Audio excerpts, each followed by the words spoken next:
How does that happen? How do you, like, when I look at your drawings, for someone that can't draw, you look at that and go, well, that's just impossible. I have no clue how anybody can do that. It just makes no sense to me.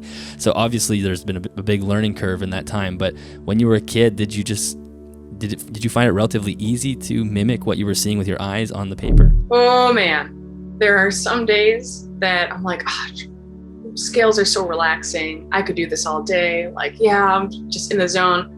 Other days I go, why do I draw the most complicated animals in the world to draw? And I produce a lot of artwork, but then it kind of stopped with work. And I didn't really pick it back up again until about 2019 or so. Really?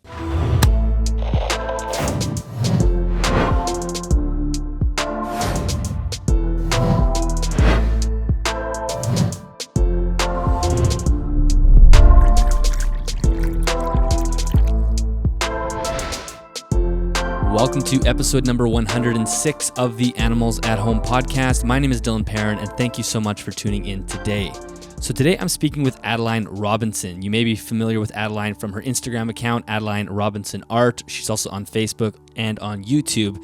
Now, this is actually a little bit of a different episode. As you know, we often are talking about pushing husbandry forward or conservation, but today we're talking about art. Adeline is an unbelievable reptile artist. Honestly, when you look at her work, she's getting to the point now where it looks like you're looking at a photograph, which is really incredible. So in this episode, Adeline talks about where her passion for reptiles came from. We talk about where her artwork developed or how she got into it. And really, this is a story about chasing your passion and chasing your dreams, really. Adeline was in a job that she did not enjoy, and she decided to scrap that job and pursue something that she knew she was deeply passionate about, which was animals and artwork. And we talk about this robust business she has built herself. She has an artwork business. She travels all across the United States to different reptile shows, selling her prints and stickers. And she also has a graphic design section of the business where she's designing logos for people. It is really a phenomenal story and a really motivating story as well. And we also talk about how to get into this business. Adeline is all about helping people into this industry, how to get people doing their artwork and selling their artwork. So she talks about that. And so if you are someone at home that wants to potentially pursue this or wants to do this at least casually, she has some amazing tips for that as well. I really enjoyed recording this episode with Adeline. Like I said, it's a little bit different than what we normally do on the podcast, so it was fun to have this conversation. And if you happen to be at a reptile show where you see Adeline's table set up, please go say hi to her. Let her know that you saw her on the podcast. And I think one thing that we can all do if you are someone that is in need of some artwork is go support her business. Go to her website. Everything will be in the show notes. And pick yourself up a print or two or a sticker. I need some decorations up in my new reptile room, so that's what I'm going to be doing. Probably after this, I'm going to place an order after I finish recording this intro. And I think we can all do that. If you have a couple of bucks to spare and you want a new piece of artwork in your home, definitely go check out her page. Again, everything is in the show notes. So if you are looking for more information on this episode or any other episode, head to animalsathomenetwork.com. There you'll find everything you need. You can also find links to the t-shirts. If you want to buy yourself up a shirt or a sweater, just head to the header, click the shop button, and $5 is automatically donated to the Amazon Rainforest Conservancy. I made a donation last week, and it was the donation that put us over $1,000 total donations. So I usually make 3 or 4 donations a year, 5 donations a year. I just sort of let it collect, and quarterly I'll make a larger donation. So I donated, I think it was about $250 last week, which was awesome. The donation sizes are growing a lot, and we have broken $1,000, which means $1,000 has been donated to conservation just through you guys watching the podcast. If you're watching on YouTube or supported on Patreon, or just even using the Amazon affiliate links. There are many different ways that I take a little bit of that money and send it over to the Amazon Rainforest Conservancy. So that's something that we can feel great about today. If you are interested in joining us on Patreon, head to patreon.com/animalsathome. There you'll have early access to the episodes as well as the opportunity to join us on Zoom. But once a month, we do a Zoom hangout talk to everybody, and we just chat reptiles. And of course, thank you so much to Custom Reptile Habitats for sponsoring this episode of the podcast. If you are in need of any reptile-related equipment, head to the links in either the show notes or the YouTube description. Those are affiliate links, so if you do make a purchase, a small commission comes back to me at no extra cost to you. Let's jump into the episode. Enjoy. Well, Adeline, welcome to the podcast. Thank you so much for doing this. Oh, thank you. Thank you for inviting me. I'm super excited. I love your Instagram page. I'm always looking at your artwork. It's phenomenal. It's really, really incredible stuff. So I cannot wait to talk about how you do all that and sort of the intricacies of that. But I also know that you are in the middle of what seems to be a marathon summer of reptile shows. So why don't we start off there? Tell me about the shows that you've gone, how many you're attending, and just sort of how they're going so far. So let's see. The last one I had on this past weekend, I guess, was my 18th show. So I have been going to this year, right? Not for this year, but for last year and this year, because everything got held back. My debut art vend show, I guess, that I was hoping to debut my stuff at was the NARBC March show last year, which got canceled. Right. So that was supposed to be my big one. So during the downtime, I just kind of worked on doing daily canvases and trying to work on fun stuff because people were stuck at home. And I know a lot of folks, enjoyed streaming or just watching stuff. So I would do these daily live videos for a while. And I would just paint on mini canvases and chat with people all day, which was a lot of fun and kind of helped pass the time. And I was able to get more practice in. So the shows didn't really start picking up until about last fall. And then in the springtime, it kind of slows down a little bit, but fall is kind of the craziest time of the year for me. So yeah, we've gone on quite a few, trying to see how many this year, but. Well, 18 is a lot, even for the 13 or 14 months. That's a busy year for sure. Yeah, it's been awesome. It's crazy.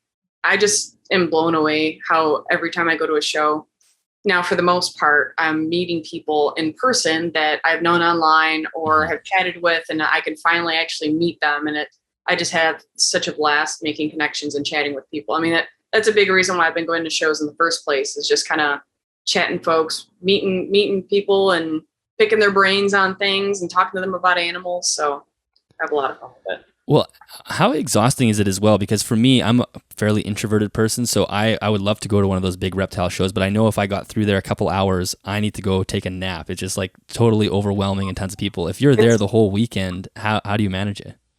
It's really exhausting at times. I get into like a really amped mode though, because I'm excited. So I feel like that carries me throughout the weekend. And as soon as we're done, as soon as I'm walking home, either to the hotel room, wherever I'm going, I just crash.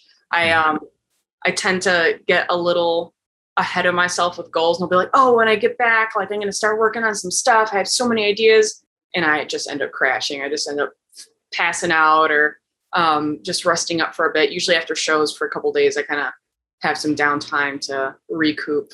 Because yeah, it's a lot, the traveling, and I get super amped, so all my energy goes into it. So usually there's a little bounce back time. Well, and it's kind of crazy to think that some people do that with a table of animals as well. Like imagine having to transport a whole bunch of heads. That would be horrible.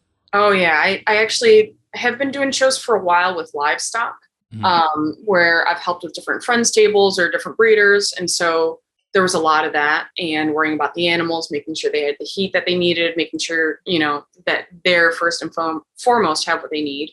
And not going to lie, when I switched to doing artwork, it's so nice to have the peace of mind that I don't have to worry about it. So I can leave the prints in the car for a while. I can stop and get some food. I don't have to rush home to try to unpack a bunch of animals and get them all settled. So it helps a lot. Oh yeah, I imagine. And as far as highlights go, as far as have you had some favorite shows in this last 13, 14 months? Any standouts? Yeah. It's almost hard to pick because they're all so different. And that's something that I'm learning as I'm kind of going farther and farther. I've been going to the local shows since about 2011 or so. So the NARBC Tinley Park is kind of our home show. And that's the one I've been going to the longest. And then like the Sewerfest shows in Wisconsin. So I've been doing those for a long time, and I've made a lot of really good friendships. Like almost everybody that I'm friends with now, or anybody that I know, I've met through those shows, which is pretty crazy just to think about. So the NARBC shows I've been going to for a long time, so I'm very partial to them. I just started going to the Daytona shows, which are a lot of fun. It's crazy being able to meet people, I guess from down south, from Florida, but people from everywhere that kind of come to get together there and have some relaxed time while they're at that show. It's at a beautiful venue, and so it's a lot of fun. It's kind of a mini workcation. And the show me shows I've been going to, they've been a lot of fun too. So I pretty much enjoy all of them in the different ways that they are. Mm-hmm. So one thing that I noticed is people are always looking for different things at different locations. The first Daytona show was last year, and I brought a bunch of my paintings and drawings that normally do really well up here. And it was really interesting because I got a lot of requests for different species that most people don't keep up here. And I hadn't considered that. And so it definitely was a big learning experience of like, oh, these are really popular animals in this location versus this one. This show's got more colubrids. This one's got more tortoises. You know, people are super into crocodilians at this show. So it's definitely really neat just seeing like the different geographic areas of what people enjoy and what people keep. So. Yeah, that'll be something cool for you to develop as you go, like throughout the years. You'll eventually be able to pinpoint which prints you need to bring to which place. That's pretty cool. As far as vending at a show goes, for people who've never done that, most of us probably haven't. You don't have to go into the specifics, but does each show cost similar for you to put a table up, or is there a pretty big range? The larger shows. Larger shows are usually fairly expensive. I usually get one table at the really big ones just because, you know, I'm still a small-time artist. Maybe eventually I'll be able to get a big display. So yeah, the big shows are usually pretty expensive. The smaller ones are more affordable. There's less volume of people, but it could be just as fun. And it's really hard to gauge how crowds will be at times. I've had some small shows that there was maybe like 12 vendors, and it'll be like one of my best shows. There's not a large volume of people coming in, but the people that are interested in purchasing things. They're interested in chatting with everybody and networking and picking stuff up. And then I'll have some other shows which will seem pretty busy, but a lot of folks looking or kind of just checking it out and bringing the family, not really looking to spend much. So it's kind of a coin toss at times. Well, it'd be very interesting. Due to the nature of what you sell and it not being livestock, you will be able to experience so many more shows than the average breeder because people aren't going to haul animals across the whole country most of the time. So that's going to be pretty fascinating. So why don't we rewind back to your early childhood? I want to figure out where this artist/nature lover came from. Were you obsessed with nature first, or was art something that you were drawn to first? I honestly was too young to really remember any of that now. I feel like it's like a chicken before the egg kind of question, because as long as I've had memories, I've had animals, and I've always loved nature, loved going outside, loved playing with everything. And at the same time, I'd be drawing on my notebooks. My teachers would tease me because all of my assignments, I'd have little drawings all over the place. So I don't really know which one started first. Probably the animals, because that's something that I feel like you could enjoy before you can really develop the motor skills to start drawing, maybe. But that's kind of my wild guess, because as far back as I can recall, I've kind of been doing a little bit of both. Did the drawing come relatively natural to you? You're saying you're doodling and whatnot in your art books. How does that happen? How do you, like, when I look at your drawings, for someone that can't draw, you look at that and go, well, that's just impossible. I have no clue how anybody can do that. It just makes no sense to me. So obviously there's been a big learning curve in that time. But when you were a kid, did you find it relatively easy to mimic what you were seeing with your eyes on the paper? For the most part, I feel like at a young age, I kind of had that thing that a lot of artists still do. Where you're always kind of looking forward, and as you progress and get better, your standards get higher, and it makes you a little harder on yourself. So I remember as a kid drawing a lot, just all the time. I would draw whatever I enjoyed seeing, horses, reptiles. I'd draw dragons, kind of whatever I was feeling enjoyment of at the moment. I was always kind of striving to develop that further, but I'm very lucky to say I've been pretty proficient in, I guess, I don't know if it would be the coordination or what it is, that I'm able to look at something and try to apply it to paper as best as I can. And usually it's pretty close. So I've been doing that for a while, and then just kind of continuing to try to push myself to see how far I can take it. And it's actually really fun. One of my last pieces that I kind of did one a little bit similar in 2019, where I was trying to get as detailed as I could. I'd just gotten these brand new fine tip pens and I was testing them out, and I drew a bearded dragon, trying to be as detailed as I could at the time, and being able to see it now from 2019 to 2021. It's really neat to kind of see the progression of how much attention I'm trying to put to detail and realism. So that's kind of my goal with it. I'm trying to get as photorealistic as I can, within reason though, because I've got one piece now that I'm 23 hours in, and I'm just rendering the top of the head of a monitor, not even getting to the rest of it yet. So that's kind of my how far can we take it project. But it's definitely been something that has always been around. It's been on the back burner at times. I drew a lot in, all throughout childhood and a lot in high school. I was always, having a blast with all the art classes because that was my favorite thing to do. And so I did pretty well with those, and I produced a lot of artwork, but then it kind of stopped with work. And I didn't really pick it back up again until about 2019 or so. Really? That is really surprising to me. So you basically just started doing this again, besides like the casual stuff that you were doing before. Yeah. So, a few times a year, I do some drawings for friends. I'll draw like a little pinup model or with something that they like, or, a couple animals in fun poses or wearing hats, or I would do little doodles here and there. So I always loved drawing, but I just kind of set it aside for a while because I was focused on work. And what actually got me back into it was, I'm not sure if you're familiar with the Inktober challenge. No, but I think I have seen it on your Instagram page. Okay. That's as far as I know about it, yeah. So once a year, every October, there is a prompt that gets sent out. And actually many people have made their own prompts too. So I've done a few different ones, but it's basically, there's a theme for every day in October. And it's a small challenge for artists to be able to create a piece, whatever they want it to be, once a day for, the whole of October, depending on what that theme is. So say, for instance, one of them will be sunshine, another one will be solitude, or it'll kind of just be random words and you got to draw something.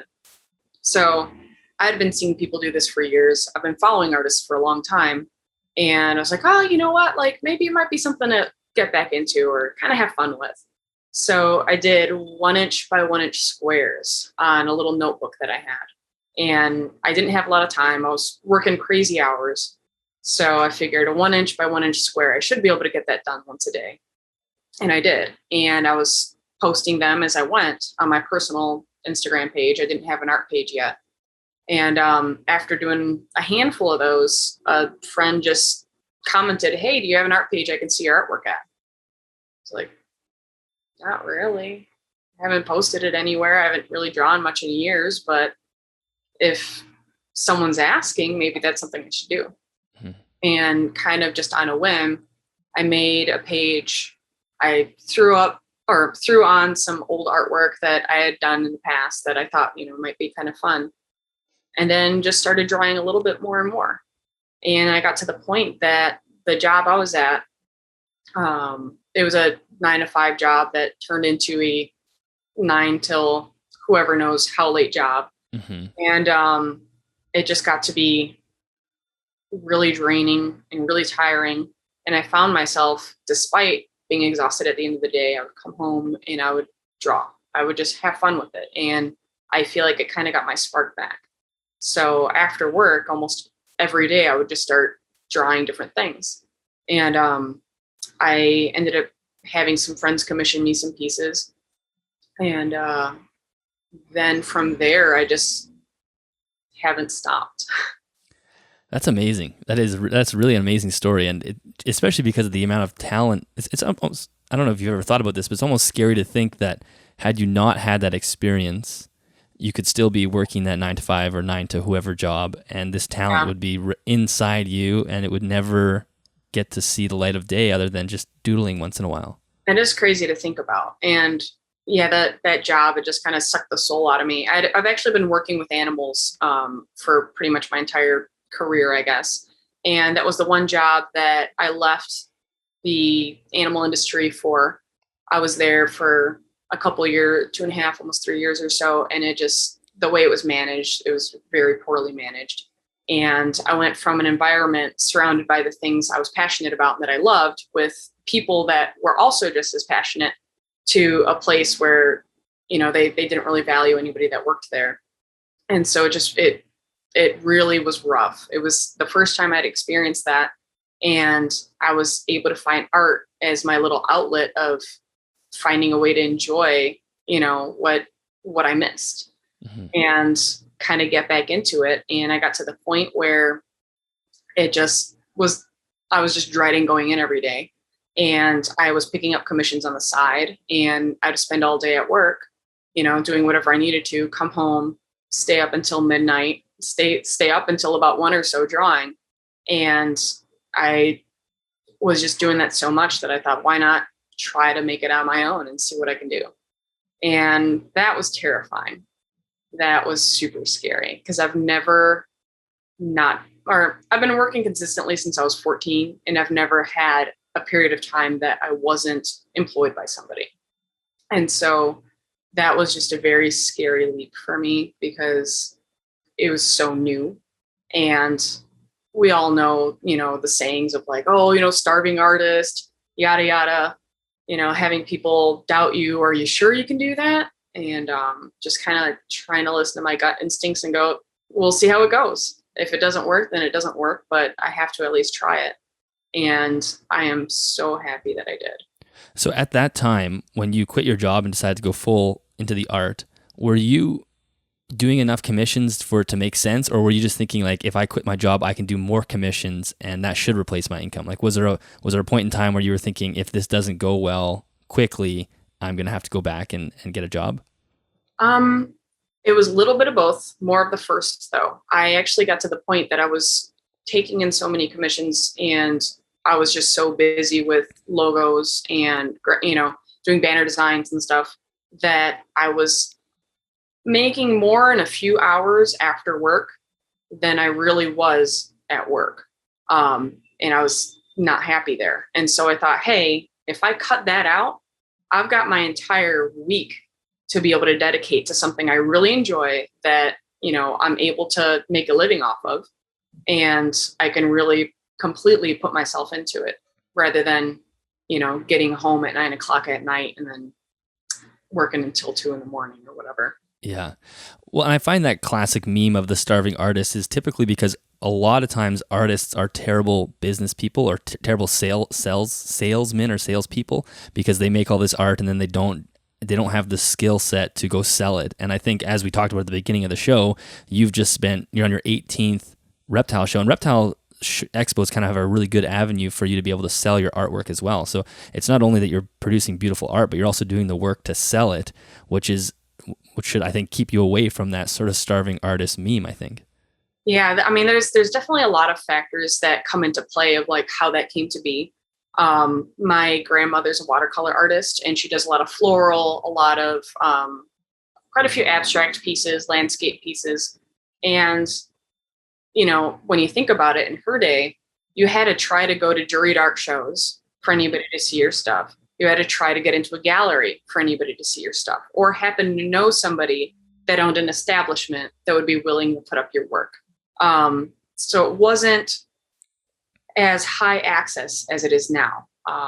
As much as, there's downsides to social media, at the same time, it has created such a huge boom in realizing how big the art industry is. Mm-hmm. There's so many different aspects to it. A lot of people don't even realize exist. For example, mine, like when I tell a random person that I meet that I paint reptiles for a living, they're like, that's a thing. So there's a lot of subsets of art that, are thriving industries that you wouldn't know about unless it popped up on your Instagram feed or on your Facebook or a friend shared it. And so it's definitely really interesting seeing how that's changed things. And like you said, a lot of people don't know how to market themselves. And I feel like a lot of folks are shy.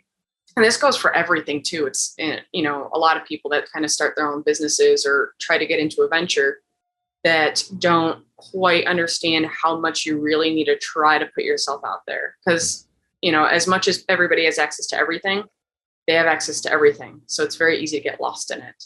I've been very lucky in that throughout the reptile shows over the years, I've met a lot of wonderful connections, and, just through livestock and through other breeders. And so that, I feel like, definitely was an advantage, that I had been out going to shows. I've been chatting with people. So I knew a lot of people when I got started that were supporting me. But making relationships and meeting people is just such a big part of it, that, I mean, if I were to recommend anybody, that wants to get into it, what they should do, talk to people. Mm-hmm. Yeah. And that can be a lot, and that could be taxing. It could be pretty exhausting at times when, your voice is shot at the show because of how much you've been chatting. That happens to me all the time, because at home, I don't really do a whole lot. So the shows, it's a lot of energy, and it's a lot of work, but it's really rewarding, and it can be really fun, and you never know who you can meet.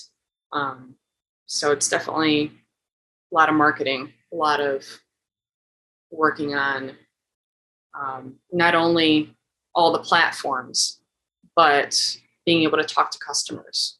Mm-hmm.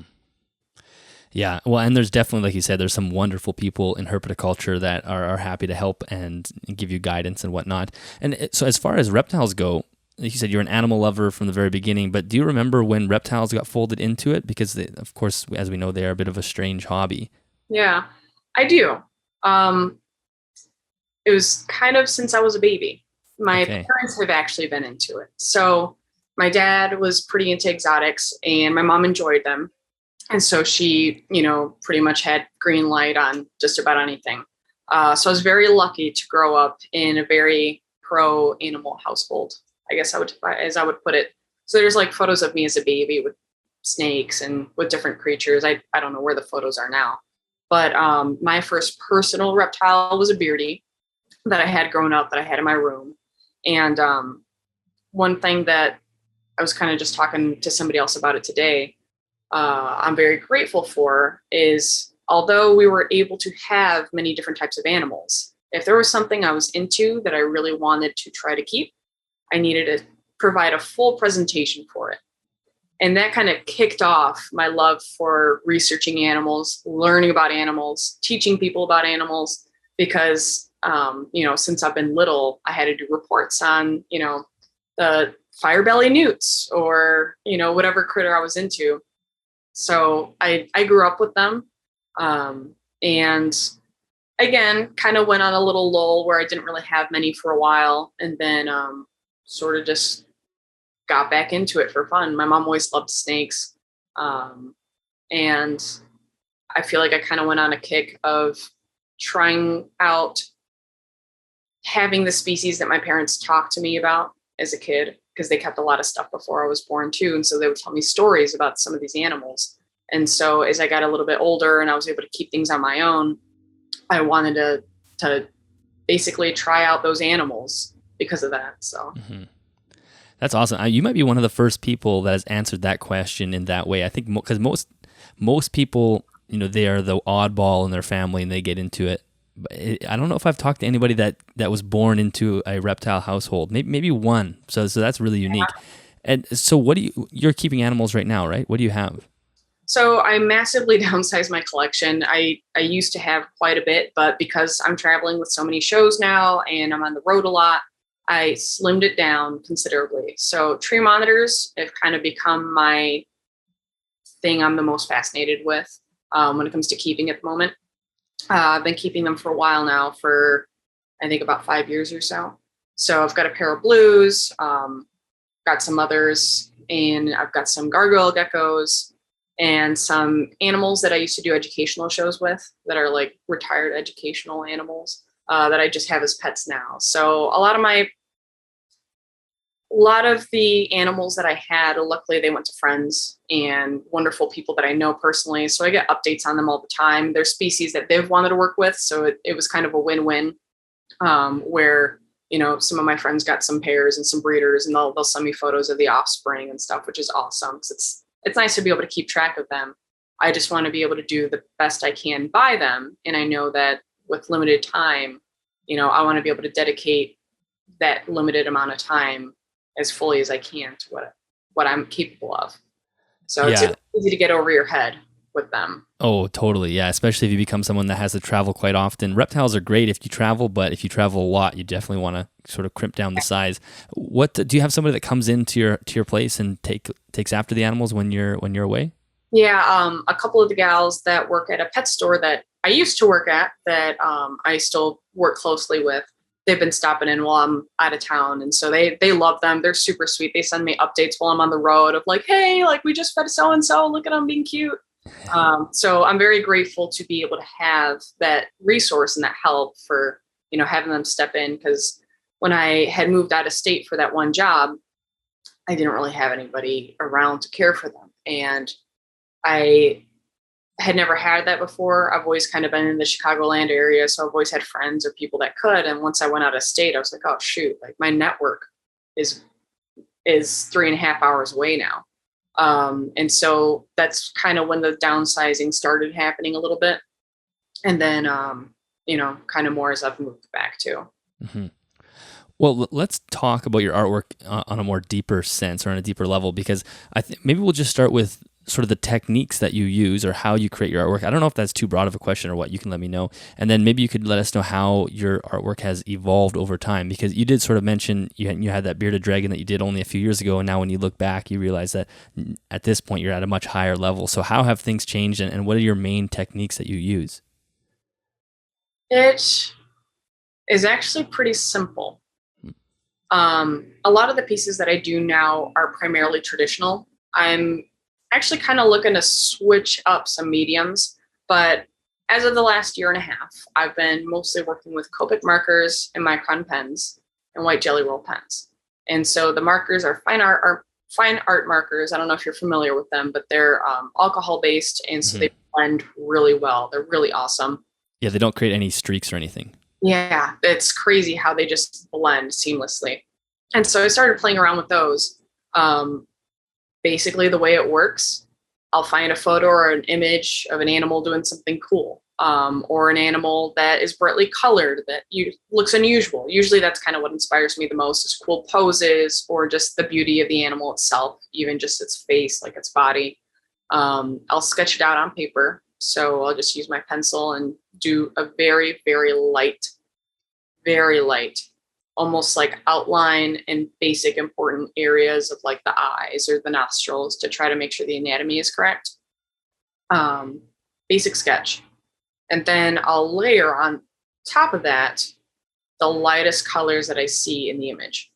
And so it's kind of weird. I almost feel like it's kind of like taking apart a puzzle and putting it back together. Because I look at an image, look at the lightest tones, and I break it down from there. So I go, okay, this is the lightest thing.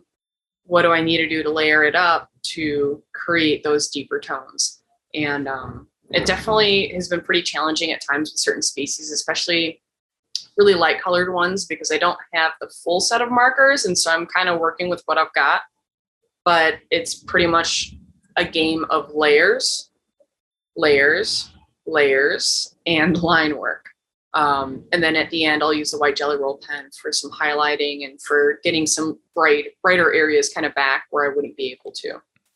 So that's typically how it goes for most traditional pieces of mine. So as far as finding an image online, is there copyright things that you have to watch for? If you find an image that you like, can you just straight up copy that image and then sell it? Or is that part of... That is super no. Okay, yeah, that's what I figured, yeah. Yeah, that is very... the worst thing you could possibly do. Yeah, pretty bad. Because I mean, if you look at it, there's photographers out there, working really hard to be able to take their photographs. My boyfriend's a photographer. Like, I've been there. I know how much work goes into being able to set the lighting up or being able to just capture the right moment. And it would just be so wrong to try to steal that from somebody, kind of make it my own and then sell it. So what I'll do is, if I'm looking for certain reference photos of species, usually I'll just ask on Facebook. I know a lot of people that keep a lot of random different things. And so usually that works fairly well, where I'll go, hey, anybody got a cool alligator photo I can use? And people, they know what I do. And so they'll send me reference photos, and I always love to give credit to, if I use one in particular or it resembles that animal, I always like to give credit and say, hey, this animal belongs to so-and-so, check out their page too. Like, they have gorgeous animals. I had to draw one. When it comes to finding images of animals that are copyrighted or, on stock image sites or anything, sometimes I'll look at it and it will give me idea of how to do something differently that evokes that same type of feeling, I guess, if that makes sense. Like, say there's a photo of a lizard lunging towards something. I don't necessarily have to just use that image of that animal in that pose from that direction. It kind of makes me think about, what else can I do to make it my own, where I'm not directly taking off of somebody's artwork. So there's like a few different ways of kind of going about that. A lot of times though, I've found images online and I'll reverse image search it. I'll do whatever I can to find the photographer, if that's the image that I really want to work off of, and I'll message them. And I mean, so far, pretty much everybody's like, oh, that would be amazing. I'd love to see it. And, they get really excited that, I saw their artwork and, want to create my own artwork from it. And so usually I like sending prints or sending artwork to folks that I am able to use their photos from, because I'm really grateful for it. That's really cool. And that makes sense. So if there's an image that is online and it's sort of Creative Commons open to be used commercially and whatnot, is that an image that you theoretically could replicate and then sell? Or, I mean, I'm not sure if you do that at all. There are different, how do I put it? There's a word for it, where they have different stipulations. So yeah, there's different like Creative Commons licenses. Different Creative Commons licenses, yeah. So some of them, you can just use it however you want. Like, they don't care. Other times, like, I'll go to Wikimedia Commons on occasion, and it'll say, you can use it as long as whatever you create is in the same category. So there are a few, few artists out there that will do the artwork, and then they'll kind of put the artwork up for Creative Commons as well. And, that's kind of keeping in line with it. Yeah. I do have a couple pieces. There's one video that I have on YouTube where I'm drawing a grass snake, and I talk about the process, and I actually show people, me looking it up to be able to, show the different resources for Creative Commons pieces, so they don't have to go to Google and, snag rip someone off by accident. Yeah. So as far as drawing reptiles goes, how difficult is it? Is it something that has come pretty natural to you, or have you had to learn some skills along the way?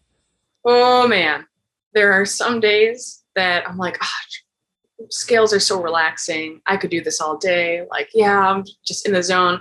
Other days I go, why do I draw the most complicated animals in the world to draw? And just like, it kind of depends on the day. And it does depend on sometimes the type of scales, if it's something I'm familiar with, if it's something that has a million tiny scales that take forever. I would say the hardest part, honestly, is just drawing the scales. Head structure, usually I'm fairly familiar with a wide variety of species just through being able to work with them throughout the years. And so usually head structure, I don't really have a problem with. The anatomy, I don't have a problem with. It's that scale detail that will kind of get me.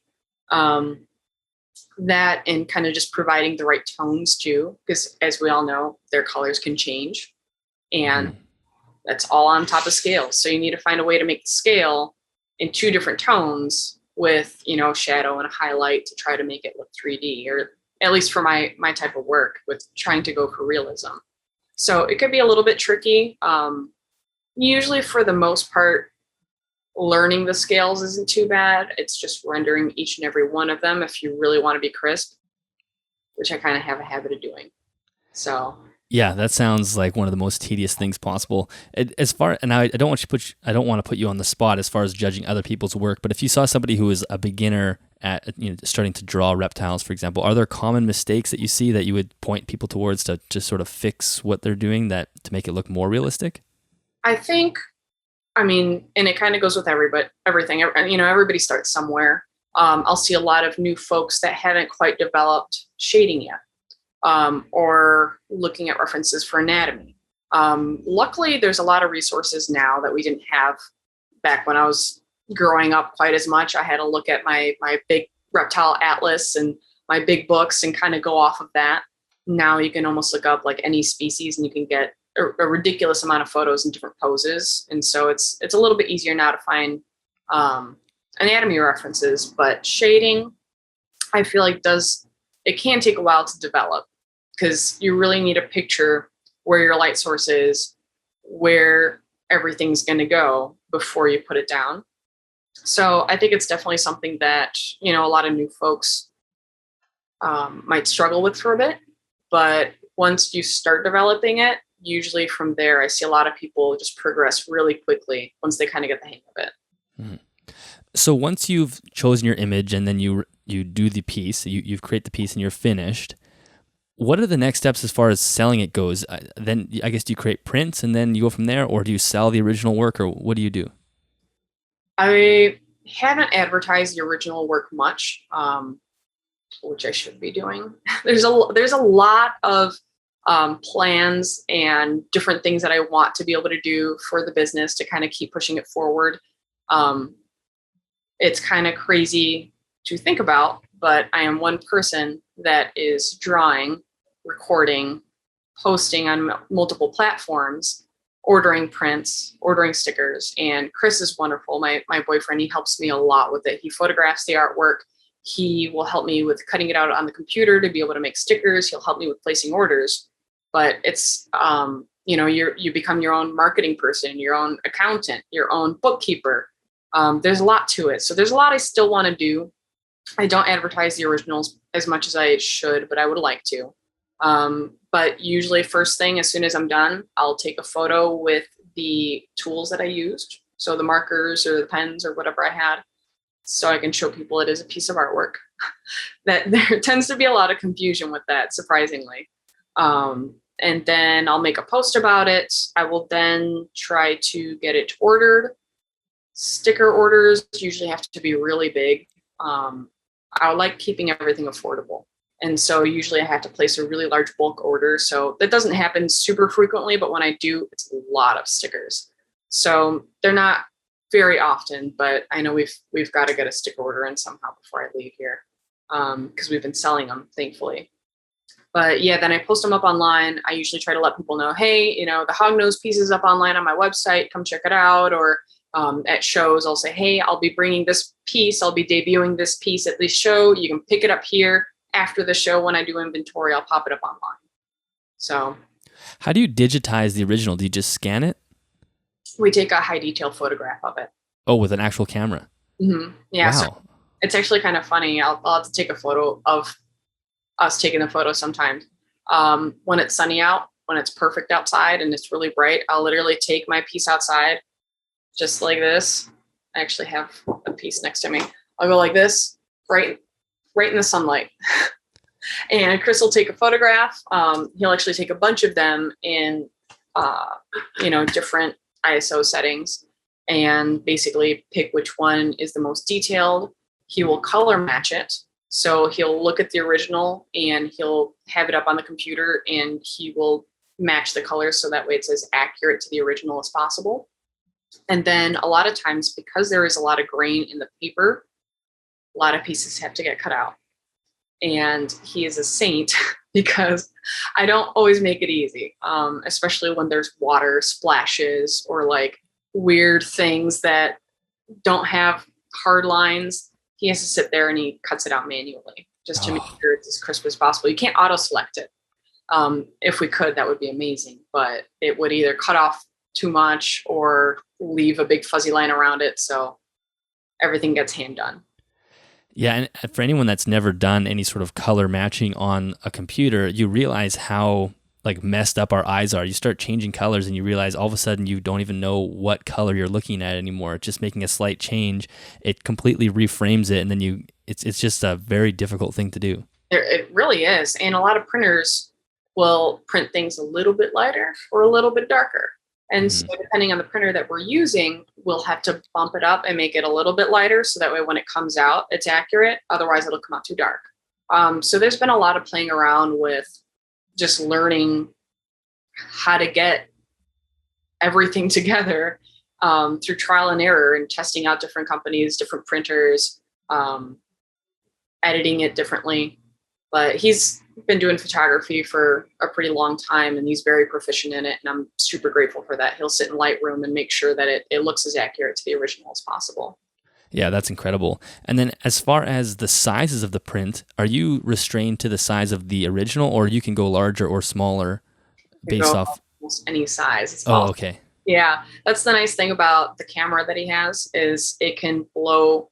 I mean, I've got some pieces that I've done that are about that big that I've gotten printed on a 24 by 36 canvas that are crisp Wow.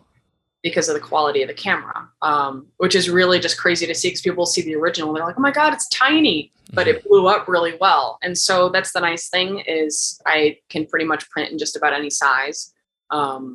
And so I have actually like a few of my pieces on my banner that like the head of the animal is like this big and it still looks good. It looks crisp. It's not pixelated or it doesn't look funky. And then the other question I have about printing is, are you having to order those in bulk and then have them in stock? Like, is there any way for you to do that on demand for people? If you order off the website, can those be printed and shipped, or do you constantly have some sort of inventory in? In the current moment, we constantly have our own inventory, Okay. um, which is a whole other thing in its own. I'm hoping to do dropship and have more dropship options available. It's still something that's kind of being worked on right now. I'd like to be able to have, different types of merchandise available for people if they want it on something other than just a print. I'd like to be able to do that. But at the current moment, we order everything. I have to buy bags, I have to buy sleeves and backing boards, and we sit and we hand sleeve and bag every single one. And so definitely it takes a lot of work to manage the inventory and taking it to shows, re-inventorying when we get back, placing an order to replenish and get new prints made. And so it's just kind of a big cycle of that. But I would love to be able to do dropship at some point. My only worry though is quality control. Because you don't get to see it. I know what I'm sending to people, Hmm. and I would just hate for somebody to buy something and have it show up and be, you know, not the Underwhelming. quality or underwhelming or the wrong color or something. I want, whatever they buy to be accurately represented. So I thinking of like playing around with some of those companies and ordering some pieces myself to see how they do. So it's something that we're venturing into. It might take a minute just because I kind of have a full plate. But it is something that I would like to have available at some point because it's that way I could have show inventory and then my web store that is drop ship. So that's kind of the direction I'm trying to put it in. Yeah, and then eventually that's a hands off as far as the drop shipping goes, so it saves you some time. And then, so as far as we kind of talked about the show season being quite busy, especially into the fall. And then, do you plan to sort of use the off season as creating new pieces of art to then turn into prints to then bring to the next shows? Because you're going to be, I guess, your probably goal is to constantly be bringing new art to the shows each year, right? Mm-hmm. And that's definitely something that another thing we've learned about. When you hit up a bunch of local shows, you have a lot of the same folks and the same clients and customers that come in. I want to make sure that they have something fresh next time I see them. Otherwise, they're going to take a look at it and go, oh, yeah, I got that print last time. Like, good seeing you. And they'll keep going on their way. And so that's kind of a little bit of a difficult thing is finding a balance and being able to take the time off to create a piece and get into that space where I can create without worrying about time limits, worrying about, what I have to do next. So something that this is actually the first time I've ever tried it. I've never tried working on a piece on the road. I've always, for the most part, at least last year, was very particular about how I would start a piece. I needed my quiet. I had my own little method to be able to get work done. And when I moved, it just kind of threw everything up in the air. And I had a hard time concentrating. There was just a lot of distractions and I had a really hard time focusing because it was a new environment and there was just so much going on. I was used to like complete solitude. So one thing that I tried during this last trip to Florida was working on a piece while we were driving. So I'd be sitting in the passenger side and I'd pick it up and I would draw for a bit. While you're in the moving car? Yes. Oh my gosh. And it was kind of hard to do at first. I almost got like a little bit car sick there, going a little too long. But I found if I worked for a little bit and take a break, work for a little bit, take a break, I was actually able to get some stuff done. So I'm pretty excited to share that one piece fairly soon. But I'm trying to just expose, I guess, myself to different environments. That way I can kind of work wherever rather than needing to wait until I get to my art table and get into that mode. Because when things are chaotic and they're busy, like that's not going to happen. So it's kind of just retraining myself, I guess. Yeah, I can certainly relate to that. I used to do the same thing with the podcast. I'd have like this whole thing that I would go through before recording an episode, and it was like this whole production thing that I would. Yeah. It felt like that's what I needed to get focused. But then you get busy, you have other things going on, and you're like, well, I still have to record an episode, so I'm just gonna have to cut out all those things and have to record it in weird settings, and you just get used to it. But yeah, it's really amazing. It's incredible amount of work that you have to do, but the artwork itself is just so beautiful that it's great. And so I want to talk about, we talked about off air, bring how somebody can do this themselves, so someone sort of replicate sort of a similar model. We'll get into that in a second, but I also want to talk about the graphic design that you do and the logo design, because that's another piece of your business. You don't just do the artwork and do the prints. You have a whole digital side to things. And I think, is that the one area where you've had classical training in as far as education goes with graphic design? Don't know if I'd call it classical training. I kind of picked it up semi-recently. I decided to take some classes at the community college at MCC over here. And I was like, oh, it might be kind of fun to get like an associate's in graphic arts and kind of see if that helps or if that, can assist me in any way. And this is before I was even really doing most of the artwork. I just figured some people had asked me to do logos before, and it might be something fun to try. And so I did pick up some skills there that helped, but a lot of it was trial and error and just learning through even just making logos for myself, making banners or making flyers, a lot of test things. And so that's kind of where that started. The logos are all hand drawn. And so they're my artwork, but I will add another element to it to make it, for a business. And so that's kind of a fun thing that I've been playing around with. And I get really excited about really cool concepts. And so I'll get super into it and I'll draw something like, yeah, this looks super sweet. And thankfully, I've had a lot of really wonderful clients that will either let me do my thing or they're like, hey, I just need this species and this is our name, like run wild with it. And so I'll just have a lot of fun. And then, partially through working on my own business, I figured out how to design banners, how to design flyers, get t-shirts ordered, get stickers ordered, and marketing.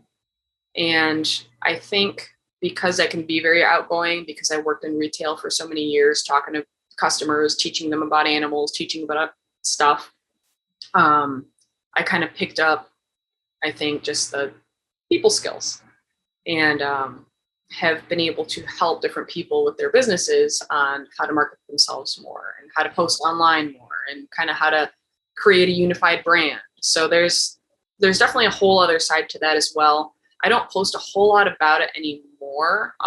For a while, I was trying to focus on the fine art for my page. So I stopped posting logos for a bit, but the thing about the logos is I feel like they're getting a bit more towards the fine art again. And so I think I'll probably start posting them up again here and there alongside my traditional pieces because I have a lot of fun with them and I'm pretty proud of them. So. Yeah, they are amazing. And so when you say they're hand-drawn, are they hand-drawn digitally or do you hand-draw them on a paper first and then digitize them? Mostly digitally these days. So okay. I bought an iPad so that way I could do it, then upgraded my iPad so that way I could do it better. But it's pretty crazy the amount of capabilities that some programs have to be able to completely emulate oil painting, acrylic painting, using charcoal, using different mediums. You almost can't tell the difference. What program do you use generally? I use a lot of Procreate now and Adobe Photoshop.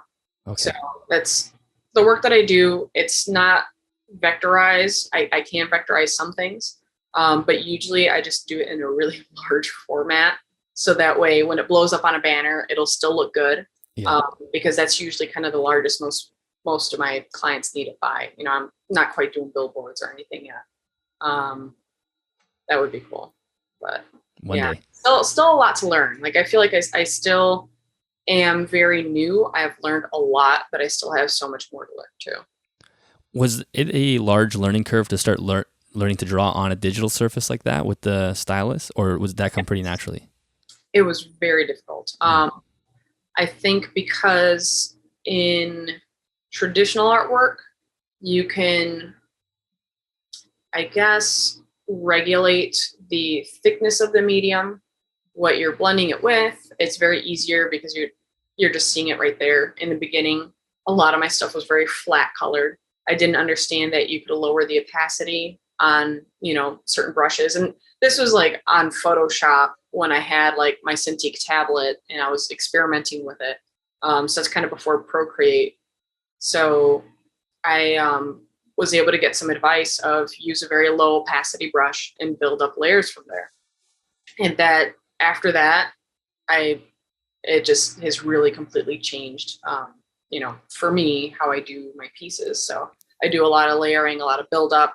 And now I'll still work in flat colors, but I can make them look a bit more 3D with, adding highlights and shadows and different tones. It's not quite the struggle that I was having at the beginning using, the airbrush brush and straight flat colors. So It's kind of funny looking back at some of it. I'm like, oh man, it looks like I did it in like Microsoft Paint or something. And then once I was able to actually get an iPad where I can draw on the screen, that was a lot of fun. And the Apple Pencil is pretty impressive with the sensitivity with how you can emulate a lot of traditional work. Yeah, I use an iPad quite a lot for my other job, and this is nowhere near as complex as what you're doing, but I write swim practices out by hand with because I'm a swim coach, so I write swim practices out by hand on like a notepad on iPad. And because I don't like typing is like a totally different part of my brain for some reason. I just cannot write a structured practice by typing in a Word document. So I need to do it by hand. But I remember just learning to even write on an iPad took me a long time. Like my first couple months of it was just horrible, like chicken scratch. It's still pretty bad, but I wonder if you can relate to this, because now I find I get so used to the feature of undo when I'm writing. It's like you just go hit the back button, the thing disappears, and you try again. That now when I write with my hands on a piece of paper, my brain is reaching for that part of my brain that can just hit undo and erase a big section. But it's too late. It's on the page. Do you ever have that experience? I actually had that where I was tapping. When I used to work on the tablet in front of the computer, where I would tap the undo button. Yeah. I would jump to a traditional piece and my finger would tap, but it wasn't there. Yeah. So I definitely was doing that for quite a bit. I feel like it's a little bit different on the iPad now because I have to hit the button with my drawing hand. So maybe I don't quite do that as much, but I mean, there's so many moments where I'm like, if only I could undo. If only. Yeah, it's funny the way your brain makes those connections. And I know you've done a few logos for people that will recognize. I think you did Doc Merton, like Tyson's logo for Doc Merton. I did. I didn't realize that until I saw the other day. I was looking through your Instagram and I noticed his on there. And I think Jason from Legless Lizards, or Legless Luxuries, he's a listener as well, so maybe he's listening to this. And then one of my favorite ones I've seen you do is the logo for the Reptile Preservation Institute. Was that one? Did they have a concept there? Because it's kind of like a dragon type. I don't even know what you would describe it as. Yeah, Yeah, go ahead. I love mythology and I love history and looking at different cultures and the different creatures that they either came up with or revered. And so it was really fun. They actually came to me with the idea of we're looking for something that is like a Quetzalcoatl, and I'm not sure if you're familiar with them, but the winged feathered serpent from Mexico is kind of an ancient mythological creature that there's a lot of artwork of in the temples. And so they have that particular style. And I really just wanted to create something that, paid homage to it, was a little bit different, maybe a little bit more modern, but with a respect to, what that original idea was. So it was kind of a mix of things. But I sought a lot of inspiration from that. And so that was kind of the prompt they gave me. And then I just kind of drew something up for them. And that's one of my favorites too. Yeah, I love that logo. And for anyone listening, just go to Reptile Preservation Institute, their Instagram page, and I've showed their logo on screen before for a different episode. So it's a very, very fascinating and just intricate logo, and it's beautiful. So nice job on that one. Yeah. Let's talk about how can somebody get into this. I know we talked about off air, as I was saying earlier, that you also have an interest in, on top of everything else you're doing, you also have an interest in helping people kind of work into this industry. So maybe we could just in general, what are you doing right now to slowly help or to work towards helping people get into the art industry? So there's not very many of us reptile artists out there, at least that I'm finding so far. There are and there aren't. It's still a very small community of people that kind of specialize in that. There's some folks that do a lot of overall, wildlife or animal pieces that I feel like still kind of fit in that category. But reptile art isn't something you really see everywhere. And so I had been following other artists for a while, and have looked up to a lot of artists. And it occurred to me that there aren't really many groups for that. I found a couple groups, but they wouldn't let you advertise your pieces. They wouldn't let you share your page. They basically wouldn't let you promote yourself. They just wanted the artwork there, which is fine for that group. But I'm kind of in the mindset of I want everybody to be able to grow, to be able to learn, and to be able to promote themselves, because we're all in this together. We're all learning from each other. And it's really good to, make friends and chat and pick each other's brains on things. Like, it's an incredible resource. And I feel like in the past, a lot of people looked at each other as competition rather than someone you can strike a friendship with, that you can bounce ideas back and forth with, that, can push you to be the very best that you can, either through you wanting to step up your game because you see they're doing really well, or, being able to lend an ear to each other. And so I started a group called the Herpetological Art Collective and Support Group on Facebook, and I made a page for it.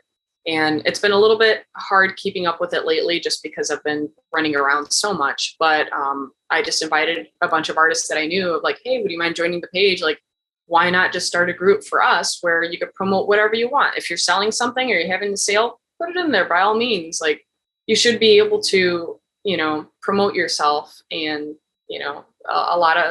there aren't many people that do it full time, but some do, and that's their living. So I, wanted to be able to create a place where not only could artists talk to each other and network and, post questions or ideas or pieces, but for even people that aren't artists that enjoy seeing reptile artwork to be able to hop on there too. So I started making, I think in like the file section, just a list of a lot of the artists that are on there. So, if you just want to pick up some cool, different pieces of art from different artists, you can hop on there and see everybody's names and their websites. And I kind of have like a share post as well where people just promote themselves. Because there's just so much, the industry is huge. There's so much out there that I feel like I would love everybody to be able to succeed in it and kind of keep encouraging each other. So that's my goal with that project. Well, I think it's a really good point. I think we typically fall into the competition mindset, like you said. If there's another person doing art, then that's bad for me. And It's actually not the case at all. And I found that myself is my first year and a half with the podcast. I was very much like just focusing on myself and didn't really connect with other creators. But as soon as I started connecting with other creators, and technically, I guess we are competing within the same environment, but it doesn't matter because there's enough space for everybody to be here. And that is when my content started getting a lot better too, because you start bouncing ideas. Like you said, you see what someone else does and you want to be a little bit better. So it's healthy to have that. And it's probably a pretty intimidating space to step into. I'm sure the reptile art setting or scene, I'm sure that's not an easy place for people to jump into. So it's pretty cool that you're actually bringing those people together. Yeah, there's not a whole lot of us out there to begin with, not a whole lot of us doing it full time. And so I just want to, like you said, there's plenty to go around. There's so many shows. There's so many different styles too.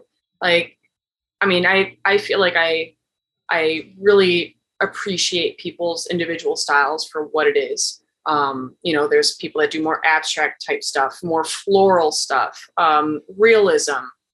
There's a little bit of something for everybody. So if so-and-so's style isn't really your thing, there's going to be somebody else here that is. And it kind of goes all over. Like everybody's work is different. I did a really fun interview with the Madison Herp Society where myself, Richie Bratz, and Erica McVeigh, the three of us worked off of the same reference photo. And it was so cool just to like see there, like live in person, we went on Facebook Live, how different each person's approach was to drawing the same thing. And that's what I love about artwork is, everybody's got their own take and their own twist on it. There's a few pieces that I've done that were Creative Commons images. And I've seen a few other artists use the same one. And it's really exciting. I go, hey, I've used that reference image too. I love yours. It's awesome. And we end up chatting. And then you strike a friendship with somebody that you otherwise wouldn't have met just by kind of branching out and checking stuff out. And it's definitely a lot of fun talking to other people that, are just as passionate about the animals themselves. If somebody is sitting at home listening to this and thinking, I want to get into this, I am maybe a casual artist or whatever, some sort of artist, and they're wanting to slowly break into it. Do you have any advice for them at this time? The biggest part is if it's something you really want to do, don't give up on it. No matter how mad you get at yourself or your artwork, or you're mad you're not progressing like you wanted to, I feel like that's kind of the number one thing that I hear from people of why they stopped. Oh, I draw a little bit, but I'm not very good, so I don't. I hear that all the time. But if you look at any of the great artists that you look up to, they were at that same point at one point in time. Everybody starts somewhere. Sure, some folks might be a bit more proficient at being able to take something they see and putting it on paper, but at the end of the day, everybody's just kind of working towards a goal. And I think the biggest thing is just kind of being patient with yourself. Like I said, that as we progress, our standards progress and we get harder on ourselves and we just keep looking forward. We want to keep being better. And I think we need to take in mind the amount of progress we are creating or we are doing while we're working on that. I also recommend that people don't throw out their old pieces they hate, because there's a lot of things I've almost thrown out that I haven't, that I'm super glad I held on to, because it's really fun to go back and see where you were, because you won't even realize it until down the road sometimes of, how your work has changed or, changed direction or developed, however you want to go. So not giving up and being kind to yourself. Mm-hmm. There's a lot of parenting. Yeah, that is some great advice. It is really almost paradoxical how when you're working on something creative, how even though you get better, it's hard to tell because it always sort of feels like you're in the same space. So I think it is so important to go back and see. And again, it's sort of the podcast, I can kind of relate to this. I remember when I started, I was getting like 80 downloads a month, and that was like a thing to celebrate. And now it's like, if I was even anywhere near that in a day, I'd be like, what the heck happened? This is a horrible day. But you sort of forget it. You get used to it. And so, yeah, you do have to remember where you've come and how much you've done. And sometimes we do end up focusing on the bigger goal, and it seems like we never get there, but you miss the whole journey. So, yeah, that's some great advice. Yeah, it's really fun to see how, with myself, things have changed, and with other artists too. Because I've been following several artists for years now, and seeing them, develop a different style or develop something new. It's really fun to see. And I celebrate that. I get excited because, I loved their piece to begin with. And now they're going more in the direction that they were hoping for. And it's just really cool to kind of see the growth in that, and seeing people like continue to push on and not giving up. That's such a cool one. Well, I think you've probably already answered this question, but just in case not, is there anything else as far as future projects or plans or anything? You've already mentioned a few things that you're working on. Is there anything else that you haven't mentioned that you wanted to mention as far as the future of your artwork? So my goals, and I don't know when all of it's going to necessarily come together. Some are going to come sooner than later, but a big part of what I want to do personally is to continue my journey of trying to get as detailed and photorealistic as I can. So I'm still kind of on that goal. Want to be a better artist. I'd love to be able to get to the point where I try to donate to USARC and to different conservation institutions as much as I can. I still have to pay my bills. I'm still like little me. But I'm hoping that, eventually I can get to a point where I can start putting, a good percentage towards that, because, the whole reason I do this is because I love the animals and because I'm fascinated by them, and we should be focused on protecting them as much as we love looking at them and keeping them. And so that's one of my big goals, is to try to, either raise awareness for weird species that, could use the help and could use the attention, or being able to, put more money towards that financially as well, to be able to help the cause. One of the big exciting things, I guess, of this year is getting our Sprinter van ready for shows. And so got a Sprinter van last fall, and we just started kind of mostly working on it right before this last show at Daytona, where we got a bed in the back and got garage space down below. We got a cooler, air conditioner. What we're trying to do is deck it out to be an awesome herping, camping, traveling work vehicle, so I can go farther and check out some shows out west. But my goal, not only with having the van decked out, by Chris, who's absolutely wonderful, is going out to different locations when we do go to those shows and try to get as much herping in as I can, because I love taking my own reference photos. And it's just very fun because there's more of a story, and I feel like a personal connection when I take a photo of that animal that I've seen in the wild and draw it.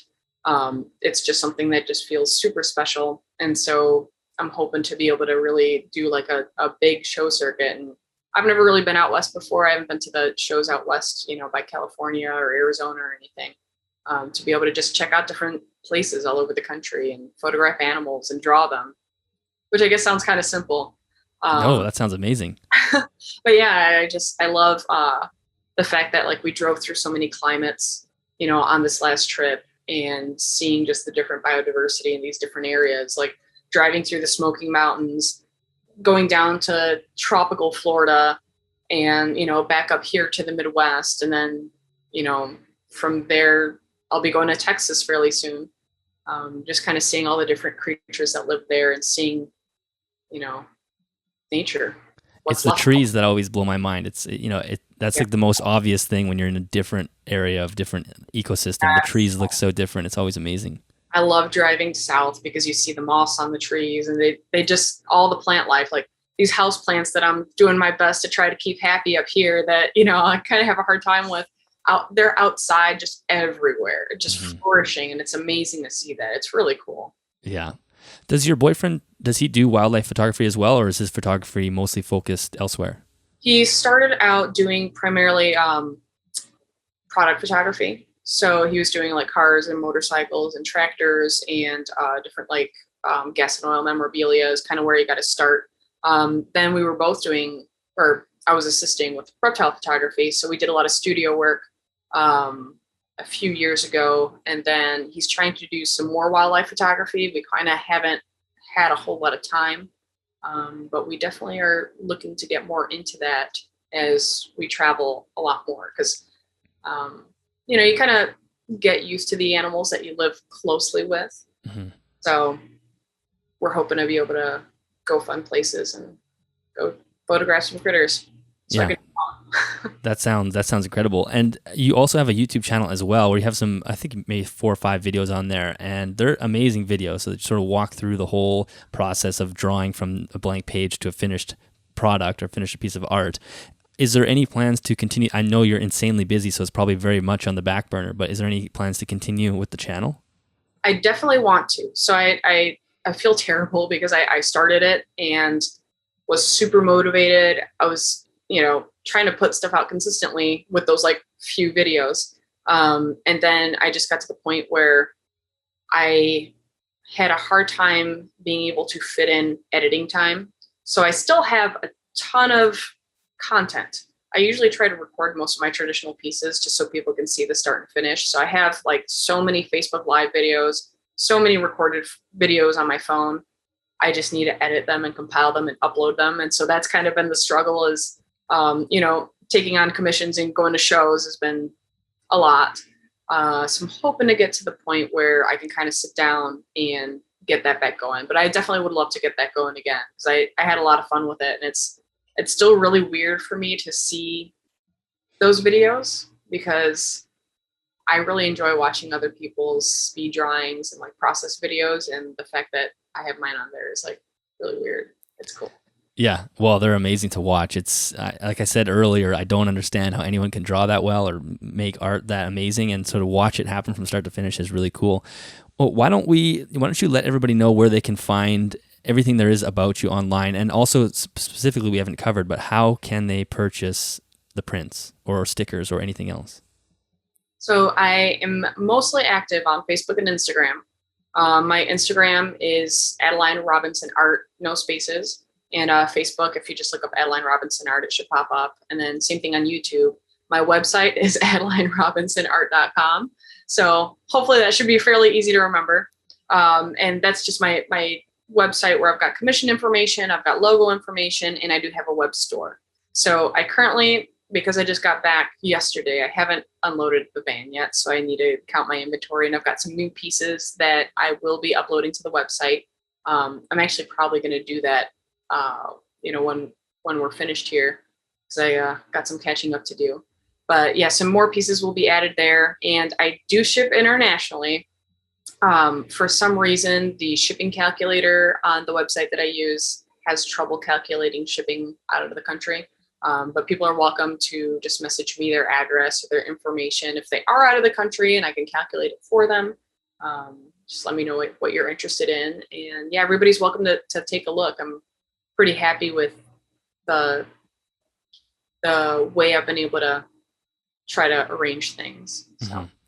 Yeah, and I definitely need to buy some work as well. I'm moving actually basically tomorrow. So once I'm set up in my new spot, it'll be like a week long of moving, but we start tomorrow. Yeah. So when I set up the new space, I would love to have some of your artwork there. So maybe by the time the listeners see this, the new stuff that you're uploading, maybe today or tomorrow, it'll be a couple, probably 4 weeks ago. But anyway, for me, it'll be right away, and I'll have to order some. And as far as your boyfriend goes, does he have an Instagram page that you'd want to plug at all as far as photography, or is that a private thing? On Instagram, it's br.photos. Okay. And it should pop up as like br.photos and graphics.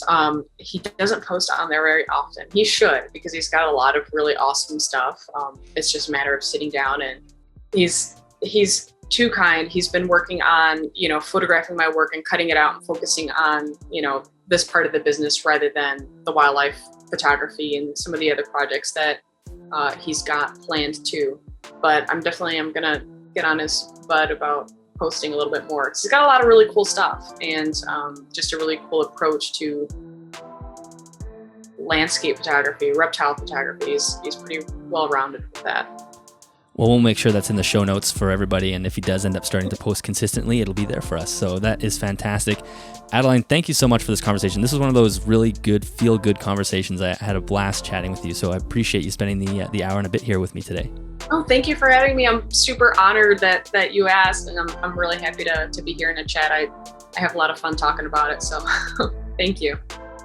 All right, that is the end of that episode. Adeline, thank you so much for spending the time with me today. I did really appreciate that conversation, and I think the business you've built for yourself is fantastic, and I cannot wait to see how it develops, and I can't wait to stay on top of all the different prints and artwork that you produce, because it is so mind-blowing, and I feel like you're close to that realism goal, because when I look at things, when I look at your artwork, it looks incredibly real, and I'm sure the listeners feel the exact same way. So if you're listening to this on the audio version of the podcast, make sure you head to Adeline's Instagram page. Again, everything is in the show notes, or head to her YouTube page that's also in the show notes, so you can see her artwork and you can actually watch her actually paint it and draw it. It is really incredible. Show notes are at animalsathomenetwork.com. If you would like to join us on Patreon, head to patreon.com/animalsathome. Thank you so much to Custom Reptile Habitats for supporting this episode of the podcast. You can find affiliate links in both the show notes as well as the YouTube description. And I think that's it for this week, everyone. Thank you so much for tuning in, and I will catch you next Sunday.